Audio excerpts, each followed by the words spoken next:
नमस्कार मंडळी, स्वागत आहे तुमचं मराठी यूट्यूब चॅनलमध्ये। स्वामींच्या कृपेने तुमचा दिवस आनंदात जाऊ हीच मी स्वामींच्या चरणी प्रार्थना करते आणि आजच्या नवीन व्हिडिओला सुरुवात करूया। उद्या आहे 19 मे, वार आहे रविवार। या दिवशी आलेली आहे मोहिनी एकादशी। मोहिनी एकादशी भगवान विष्णूला समर्पित आहे। या दिवशी भगवान विष्णूची एकादशीचे व्रत केले जाते। वास्तुशास्त्रामध्ये असे म्हटले गेलेले आहे की वर्षभरात अनेक व्रत उत्सव येत असतात। यात एकादशी व्रताला अत्यंत महत्त्व दिलेले आहे। एकादशी व्रत हे श्री हरी विष्णू यांना समर्पित आहे। पंचांगानुसार दर महिन्याला 2 एकादशी तिथी येतात, पण एक शुक्ल पक्षात येते तर दुसरी कृष्ण पक्षात येत असते। या दोन्ही पक्षामध्ये येणाऱ्या एकादशीला अत्यंत वेगवेगळ्या नावाने ओळखले जाते। यात वैशाख शुक्ल पक्षात येणाऱ्या एकादशीला विशेष महत्त्व आहे। ही एकादशी मोहिनी एकादशी म्हणून ओळखली जाते। या दिवशी श्री हरी विष्णू यांची विधिवत पूजा केल्याने, अभिषेक केल्याने आणि अभिषेक करत असताना ओम नमो भगवते वासुदेवाय नमः हा मंत्र म्हटल्याने तुमच्या जीवनातील सर्व अडथळे दूर होतात, तुमच्या मनोकामना पूर्ण होतात आणि तुमच्या नोकरीमध्ये प्रगती होत असते। त्यानुसार यंदा 19 मे रोजी मोहिनी एकादशी साजरी करण्यात येणार आहे। म्हणून आपल्याला या दिवशी घरातून अशी एक वस्तू बाहेर फेकायची आहे। ही वस्तू फेकल्यामुळे तुमच्या जीवनातील दारिद्र्य आहे, कष्ट तुम्ही करत आहात किंवा नकारात्मकता लागलेली असेल, घरामध्ये वास्तुदोष असेल, पितृदोष असेल, त्याचबरोबर भरपूर कष्ट तुम्ही करत आहात, ह्या सर्व दोष निघून जात असतात। त्यासाठी आपल्याला हा उपाय कसा करायचा आहे ते आपण या व्हिडिओमध्ये पाहणार आहोत। व्हिडिओमध्ये नवीन असाल तर सबस्क्राईब करायला विसरू नका। असेच नवनवीन व्हिडिओ बघण्यासाठी बेल आयकॉनला प्रेस करा। जेव्हा मी नवीन व्हिडिओ अपलोड करेन त्याचं नोटिफिकेशन सर्वात अगोदर तुम्हाला भेटेल आणि तुम्ही एक पण व्हिडिओ मिस करणार नाही।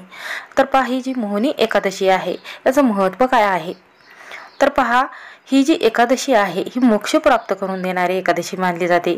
पौराणिक कथेनुसार जेव्हा अमृतावर देव आणि दानवांचा संघर्ष सुरू झाला होता, तेव्हा विष्णूने मोहिनी नावाच्या सुंदर स्त्रीचे रूप धारण केले होते। तर मोहिनी एकादशीचे महत्त्व असे आहे। पौराणिक कथेनुसार अमृत प्राप्तीसाठी देव आणि दानवांनी मिळून समुद्र मंथन केले होते। समुद्र मंथनातून जेव्हा अमृत निघाले होते तेव्हा अमृतावरून देव आणि दानवामध्ये भयंकर युद्ध झाले होते। तेव्हा त्या अमृताचे रक्षण करण्यासाठी श्री हरी विष्णू यांनी मोहिनी अवतार घेतला होता। विष्णूच्या या रूपाने सर्व राक्षसांना मोहित करून भ्रमात अडकवून ठेवले होते। उपस्थित देवदेवतांना अमृत प्यायला दिले आणि सर्व देव अमर झाले होते।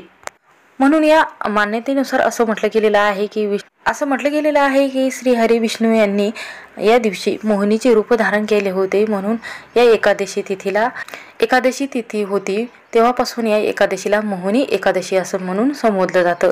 म्हणून एकादशी अत्यंत महत्त्वाची मानली जाते। म्हणून आपल्याला एकादशीच्या दिवशी घरातून अशी एक वस्तू बाहेर फेकायची आहे। ती वस्तू कोणती आहे चला तर जाणून घेऊया। तर पहा, या दिवशी आपल्याला श्री हरी विष्णू यांना अतिशय प्रिय असणारी वस्तू म्हणजे हळद। तर हळद चिमूटभर घ्यायची आहे। त्याचबरोबर आपल्याला 2 लवंग घ्यायच्या आहेत आणि माता लक्ष्मीला अत्यंत प्रिय असणारी खडी मीठचा तुम्हाला इथे वापर करायचा आहे। खडी मीठ चिमूटभर घ्यायचे आहे। या 3च या वस्तू आहेत। तर पहा, यामध्ये तुम्हाला 5 लाल ज्या मिरच्या आहेत तर त्या 5 मिरच्या तुम्हाला यामध्ये घ्यायच्या आहेत आणि त्यानंतर घरामध्ये जेवढे व्यक्ती आहेत त्यांच्या अंगावरून तुम्हाला 7 वेळा उतरून घ्यायचा आहे आणि आजारी व्यक्ती आहे त्यांच्यावरून पहिल्यांदा ओवून घ्यायचा आहे। त्यानंतर शेवटी सर्वांच्या अंगावरून तुम्हाला 7 वेळा उतरून घ्यायचा आहे।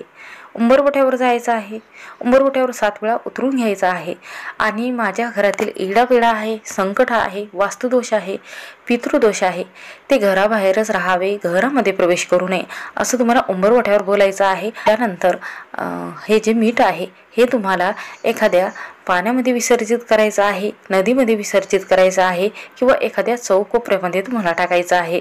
दक्षिण दिशेलाच टाकायचं आहे, ज्यामुळे घरामध्ये जी वाईट शक्ती आहे ती प्रवेश करणार नाही, पितृदोष तुम्हाला लागणार नाही किंवा एखादे संकटाने तुम्हाला घेरले गेलेले आहे ते सुद्धा नष्ट होत असते। असा हा अत्यंत प्रभावशाली उपाय आहे।